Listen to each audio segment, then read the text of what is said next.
Assalamualaikum warahmatullahi wabarakatuh. Perkenalkan, saya Siti Nur Ayu, angkatan 2022, mahasiswa Pendidikan Fisika UIN Raden Intan Lampung semester 6 dengan NPM 22110026. Nah, di sini saya akan menjelaskan kembali materi yang sudah disampaikan oleh Ibu Happy Komikesari mengenai materi fisika statistik, yaitu random walk.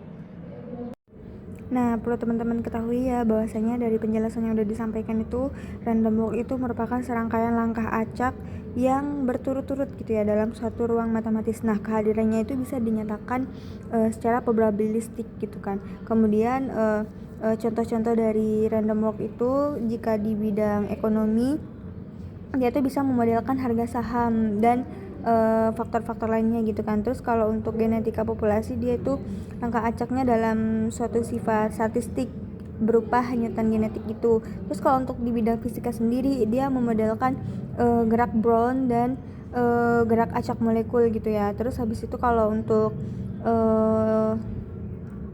ekologi matematis itu pergerakan hewan. Terus di fisika polimer dia menggambarkan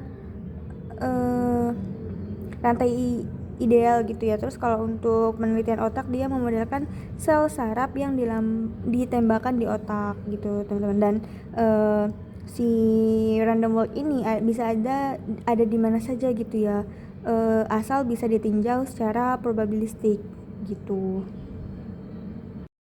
Kemudian random walk itu yang akan kita bahas itu yang pertama itu ada yang satu dimensi. Nah, satu dimensi itu dia hanya bisa ke kanan dan ke kiri. Tapi kalau untuk dua dimensi berarti dia bisa ke kanan, ke kiri, ke atas, dan ke bawah gitu ya. Nih, contohnya seorang pemabuk itu yang melangkah N kali dan setiap langkahnya itu menempuh jarak L. Berapa kemungkinan si pemabuk atau berada pada jarak L di sebelah kanan lampu? Nah, kalau misalnya kita simulasikan gambarnya itu akan seperti ini ya teman-teman. Misalnya ini anggap aja ini lampu, terus ini jaraknya, terus ini L-nya, L besarnya, dan ini si pemabuknya. Nah, total keseluruhan langkahnya itu disebut dengan N. Nah, kalau untuk langkah-langkah kecilnya itu N1 itu langkahnya ke kanan. Kita anggap langkah ke kanan, N2 itu langkahnya ke kiri gitu ya. Terus kemudian dari beberapa langkah ini itu akan terbentuklah suatu persamaan, yaitu N besar itu atau jumlah keseluruhan N itu sama dengan N1 plus N2 gitu. Kemudian kita anggap aja kalau misalnya dia ke kanan itu dia bernilai positif, tapi kalau misalnya dia ke kiri itu nilainya negatif gitu ya. Nah, maka kalau untuk selisihnya itu atau kalau misalnya selisih ini bisa disebut dengan perpindahan gitu ya teman-teman. Maka kalau untuk perpindahan dia dilambangkan dengan M. M itu sama dengan N1 min N2. Jadi dari dua persamaan ini, N1 sama dengan N besar sama dengan N1 plus N2 dan M sama dengan N1 min N2, itu kalau misalnya disubstitusikan maka dia akan menjadi persamaan ini, M sama dengan 2N1 min N gitu. Nah, M ini juga akan bernilai positif ketika langkah ke kanan itu lebih banyak gitu ya teman-teman. Nah ya teman-teman, jadi karena jarak setiap langkah itu L, maka posisi si pemabuk itu selama dia selama N langkah itu adalah L. L itu sama dengan perpindahan dikali dengan tiap langkahnya. Jadi kan kalau perpindahan itu tadi kan M ya. Terus kalau untuk setiap langkah itu dilambangkan dengan L kecil, maka L besarnya adalah M dikali dengan L. Ini termasuk persamaan penting ya teman-teman yang bisa kita catat. Nah, kemudian jika L itu positif, maka pemabuk itu sedang berada di sebelah kanan. Tapi kalau misalnya L besarnya itu negatif, maka dia berada di sebelah kiri. Kemudian misalnya nih, probabilistik dari langkah itu yang ke kanan itu adalah P dan yang langkah ke kiri itu adalah Q. Maka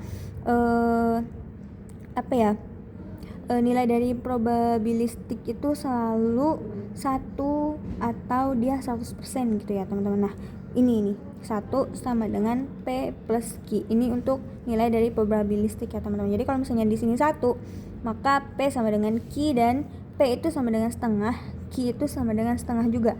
Karena posisinya nilai dari probabilistik itu bakalan tetap sama. Dia tuh harus 1 gitu ya. Pokoknya 50-50 gitu ya.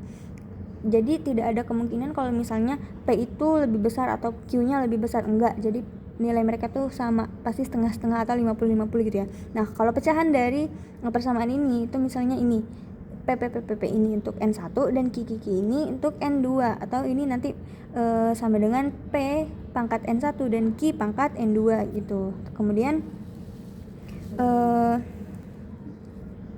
karena N1 ke kanan dan N2 itu ke kiri dari keseluruhan N ya, maka langkahnya itu mempunyai kombinasi berupa C sama dengan N besar sama dengan N faktorial atau N totalnya itu per N faktorial, N kecil faktorial dalam kurung N besar min N kecil tutup kurung faktorialin lagi.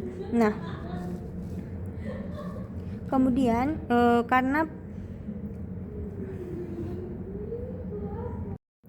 kemudian untuk kombinasi itu juga bisa kita tuliskan seperti ini teman-teman.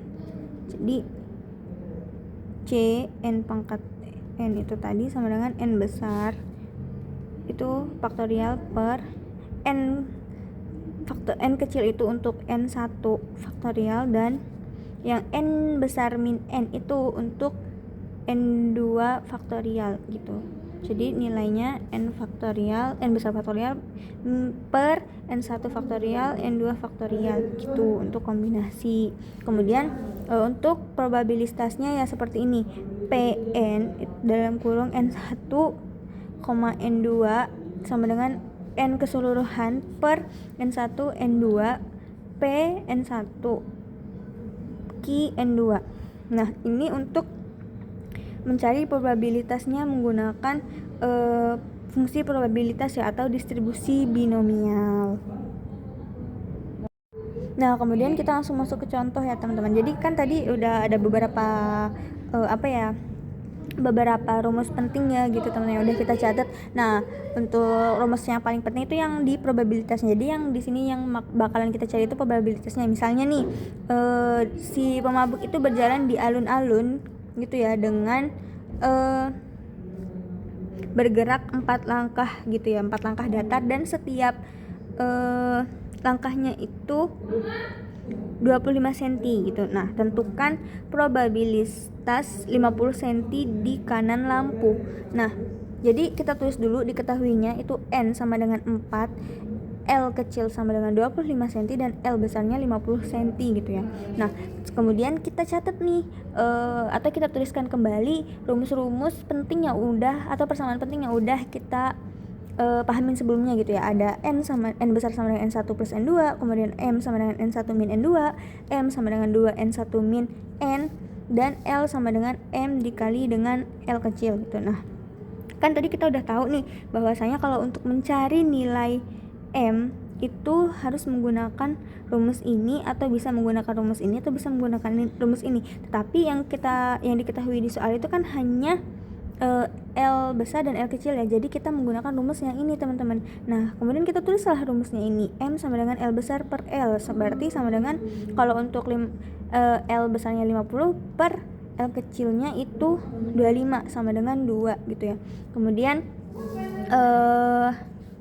setelah mengetahui M-nya berapa, jadi kita cari N1 dan N2-nya teman-teman. Nah, N1-nya itu kita cari dengan menggunakan rumus yang ini untuk mencari N1-nya, karena N besarnya kan udah diketahui tuh 4. Nah, terus kita turunkan nih di persamaan ini.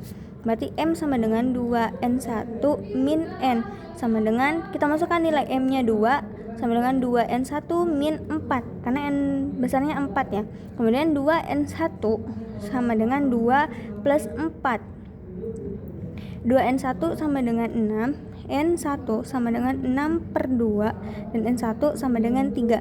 Kalau misalnya udah diketahui N1 nya sama dengan 3, tinggal kita mencari N2 nya dengan menggunakan rumus yang ini, M sama dengan N1 min N2.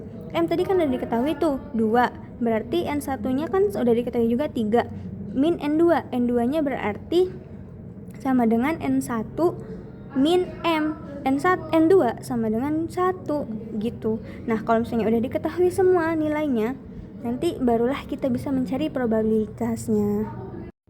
Nah, untuk mencari probabilitasnya itu menggunakan rumus yang ini, Pn sama dengan Pn1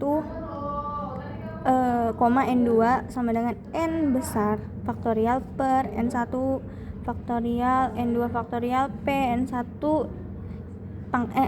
P pangkat N1 Q pangkat N2. Kemudian kita turunkan ya nilai-nilai yang sudah masuk gitu ya. Berarti P 50 cm sama dengan P 3,1. P sama dengan 4 faktorial per 3 faktorial kali 1 faktorial. Kan P tadi kan setengah ya nilainya, berarti masukkan setengah pangkat 3 setengah pangkat 1 untuk yang Q. Nah kemudian 4 dikali 3 faktorial per 3 faktorial kali 1 faktorial. Yang sama itu kita coret ya ini ya. Nah kemudian sisa 4 faktorial kali 1 faktorial dikali 1 per 8 kali 1 per 2 sama dengan 4 per 16 sama dengan 1 per 4 sama dengan 0,25. Jadi nilai dari probabilitas seorang pemabuk itu senilai 0,25 dari sebelah kanan gitu. Itu ya teman-teman. Nah teman-teman, itu tadi penjelasan materi yang bisa saya sampaikan. Mohon maaf apabila ada kekurangan maupun kesalahan. Kepada Allah saya mohon ampun. Saya akhiri. Wassalamualaikum warahmatullahi wabarakatuh.